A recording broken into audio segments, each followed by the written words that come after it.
দুঃখ ভারাক্রান্ত মন নিয়ে টিম আরএসকে কে বিদায় দিলাম বিশ্বমঞ্চ থেকে। তাহলে কি আমাদের কখনোই বিশ্বজয়ের স্বপ্ন পূরণ হবে না? এখানেই কি তাহলে আমাদের সব স্বপ্নের দা এন্ড, নাকি এখান থেকেই হবে নতুন স্বপ্নের সূচনা? হাসো, আরো বেশি করে হেসে নাও, একদিন তোমরাই এদেরকে নিয়ে গর্ব করবে। তোমরা তো প্রথম রাউন্ডটা যখন দেখতেছিলা, আমি দেখলাম আরএসকে এর জন্য কি উল্লাস তোমরা করতেছিলা মঞ্চে। I mean, you say ruining the hopes and dreams if we're talking about a team who came all the way to Riyadh. Can we give it up for some of the Red Hawk fans? Give it up for them. They flew all the way in to show some support wherever you're from. If you're from Bangladesh, give them your energy today. Oh, man, Arishke. Picking up a very important feels like deja vu game for the just in time. Arishke. আমি দেখলাম Saudi আরবের অনেকেই গেছিলা ওই ভেন্যুতে তাদেরকে উৎসাহ দিতে। চাইলে কি পারতা না তোমরা বাসায় অনলাইনে খেলাটা দেখতে? তোমরা নিজেরা গেছিলা সেই ভেন্যুতে, তোমরা বিজয় উল্লাস করতে গেছিলা, একটার পরে একটা কিল হচ্ছিল, আর তোমরা যে কি চিল্লাচিল্লি করতেছিলা আমার দেখে বুকটা ভরে গেছে। জানি তোমরা হারলেও বাংলাদেশ টিম, জিতলেও বাংলাদেশ টিম, তোমরা টিম বাংলাদেশের সাপোর্টার। তোমরা সবাই জানো টিম বাংলাদেশের হয়ে আরএসকে খেলতে গেছে এই প্রথমবার ওয়ার্ল্ড কাপে। তাদের ছিল না ওয়ার্ল্ড কাপ খেলার অভিজ্ঞতা, তাদের ছিল না ওয়ার্ল্ড কাপ খেলার স্ট্র্যাটেজি। তোমরা সবকিছু জেনে শুনে তারপরও বাংলাদেশ টিমকে সাপোর্ট করে গেছো ভাই, তোমাদের কলিজা দিয়া ভালোবাসি। এবার হয়নি তো কি হয়েছে, পরের বারে আমরাই নিব বিশ্বকাপ। তারা অনেক হার্ড ওয়ার্কিং করছে, বলতে গেলে তারা রাত জেগেও খেলেছে, তারা অনেক হার্ড ওয়ার্কিং করছে। তাদের কোচ কিন্তু বারবারই প্ল্যান চেঞ্জ করতেছিল, তারপরও তারা কোনোভাবেই সফল হচ্ছিল না, কারণ তাদের ডিভাইসটা চেঞ্জ করে দেওয়া হয়েছে। সবাই একটু মনোযোগ দিয়ে শুনবা, তাদের হারার পিছনে মূল রিজনটা কি ছিল আমি সেটাই বলবো। তারা হারার পিছনে কিন্তু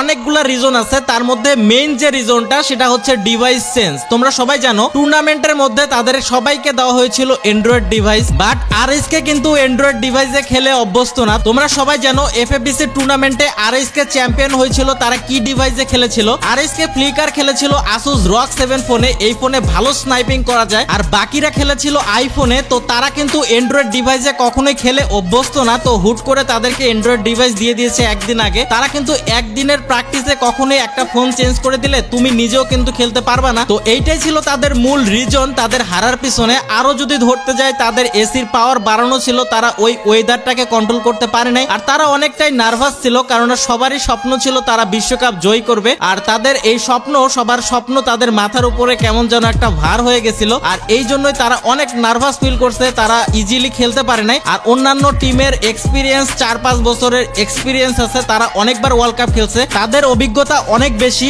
আমাদের বাংলাদেশ টিমের চেয়ে, কেননা বাংলাদেশ টিম এইবারই প্রথমবার ওয়ার্ল্ড কাপ খেলতেছে। আর যারা খেলা পারে না বলে চিল্লাইতেছে তাদের কানের নিচে দুইটা দিলে একদম টনটনা হয়ে যাবে। আমরা স্পোর্টস প্লেয়ারদেরকে একদম দামি দিতে চাই না, অন্য দেশে গিয়ে দেখো তাদের টিমকে কিভাবে গাইড করে, ক্রিকেট কিংবা ফুটবল ওয়ার্ল্ড কাপের প্লেয়ারদের মতো তাদেরকে গাইড করে। আগে নিজেদের প্লেয়ারদেরকে গাইড করার মতো জায়গা বানাও সরকারকে বলে, আরো ভালোভাবে গাইড করলে, ভালো স্ট্র্যাটেজি থাকলে অবশ্যই তারা উইন করবে। আর প্লেয়ারদেরকে সম্মান করো, উৎসাহ দাও, দেখবা জয় নিশ্চিত। আমরা হারলেও বাংলাদেশ, জিতলেও বাংলাদেশ, টেক লাভ টিম বাংলাদেশ। আর এইচকে বাংলাদেশের বাবা মাদের অনেক ভ্রান্ত ধারণা আমার ছেলে গেম খেলে নষ্ট হয়ে যাচ্ছে, অথচ সৌদি আরব 8,700 কোটি টাকা প্রাইজ পুল রাখছে এইসব ই স্পোর্টস প্লেয়ারদের জন্য। তাহলে চিন্তা করেন ই স্পোর্টস প্লেয়াররা কোন পর্যায়ে আছে। তো আপনার ছেলে যদি ই স্পোর্টসে ক্যারিয়ার করতে চায় তাকে উৎসাহ দেন। আপনি একবার চিন্তা করেন, এই যে আরএসকে টিম আজকে যারা আমাদের দেশের গর্ব, তাদের বাবা মা যদি একবার চিন্তা করতো আমার ছেলে গেম খেলে নষ্ট হচ্ছে, তারা স্পোর্টস তাদেরকে খেলতে দিত না, তাহলে কি তারা আজকে বিশ্বমঞ্চে ওয়ার্ল্ডের মধ্যে একটা নামি দামি জায়গায় তারা গিয়ে খেলতে পারতো? তারা কিন্তু পারতো না। ই স্পোর্টস এর ভবিষ্যৎ অনেক উজ্জ্বল। আপনার কাছে যেটা গেমিং, ওই যে আমাদের দেশের কথা বলা যে গেম খেলে খেলে পোলাপান ধ্বংস হয়ে যাচ্ছে, সেই ধ্বংসের পেছনে কিন্তু সৌদি আরব 8,700 কোটি টাকা ইনভেস্ট করছে। তো বুঝতে হবে যে মানে মেন্টালিটি একটা ফ্যাক্ট, আপনি যেটাকে ধ্বংস মনে করতেছেন সেটাই হচ্ছে আপকামিং ফিউচার। তো সব কিছুকে নেগেটিভলি নেবেন না। প্রথম কথা হচ্ছে আমি বলবো না যে আমাদের টিম খারাপ খেলছে, হ্যাঁ খারাপ খেলছে আমি কখনোই বলবো না, কারণ হচ্ছে যে আমাদের টিম যেহেতু বাংলাদেশি স্পোর্টসটা ব্যান ছিল, তারা সম্পূর্ণ নিজের চেষ্টায় এতটুকু আসছে। আর আপনি যদি অন্যান্য টিমগুলোর দিকে তাকান, তাদেরকে দেখবেন যে ওদের ম্যানেজার আছে, ওদের পিছনে ইনভেস্টমেন্ট আছে, হ্যাঁ স্পন্সর আছে, অনেক কিছুই। তো একা একা বাড়ি থেকে পালিয়ে সৌদি আরবে আসা, আর বাপ মায়ের টাকা দিয়ে সৌদি আরবে ব্যবসা ধরায় দেওয়া, দুটোর মধ্যে অনেক বেশ কমাচ্ছে। আমাদের টিম কিন্তু এতটুকু পথ একা একা আসছে, তারা যে এতটুকু আসছে এটার জন্য অ্যাপ্রিসিয়েট করা উচিত এবং তারা আরও ভালো করবে। এবং আই থিঙ্ক সো যেটা শুরু হয়েছে, সামনের বছর যদি তারা স্পন্সর পায়, তারা যদি বেটার আরও পায়, যেহেতু স্পোর্টস এখন ওপেন হয়ে গেছে, আই থিঙ্ক তারা আরও ভালো করবে। তোমরা তো শুনলা তানভীর ভাইয়ের কথাগুলা। এখন আমি তোমাদেরকে বড় ভাই হিসেবে কিছু সাজেস্ট করব। খেলার মধ্যে হার জিত আছেই, তুমি হেরেছো মানে পরের বারে তুমি জেতার জন্য প্রস্তুতি নাও, তোমার ভুলগুলোকে শুধরে নাও। তো আমি একটা কথাই বলবো, বাংলাদেশের সরকারকে, বাংলাদেশ সরকার যদি এই দিকে একটু চোখ তুলে তাকায়, ই স্পোর্টস একটা কমিউনিটি গঠন করে এবং আমাদের একটা ভালো কোচ থাকে, এইসব প্লেয়ারদেরকে যদি ভালোভাবে গাইড করা যায়, তাদেরকে যদি ভালো সুযোগ দেওয়া যায়, তাদের স্ট্র্যাটেজি যদি আপ করা যায়, তাদের স্ট্র্যাটেজি যদি ভালো স্ট্র্যাটেজি তাদের থাকে, তারা অবশ্যই ওয়ার্ল্ডের এইসব নামি দামি প্লেয়ার বা নামি দামি স্কোয়াডের সাথে টক্কর দিয়ে তারাও ওয়ার্ল্ড কাপ জিততে পারবে। আমি দৃষ্টি আকর্ষণ করছি বাংলাদেশের ক্রীড়া উপদেষ্টার উপরে, তিনি যদি এদিকে একটু চোখ তুলে তাকান এবং আমাদের ই স্পোর্টস কমিউনিটির একটা টিম গঠন করে দেন এবং আমাদের এই টিমে কোচ থাকে এবং তাদেরকে গাইড করে, ভালোভাবে গাইড করে, তাহলে তারা অবশ্যই নেক্সটে অবশ্যই বিশ্ব জয় করবে। তো আমাদের এই স্বপ্নটা পূরণ করতে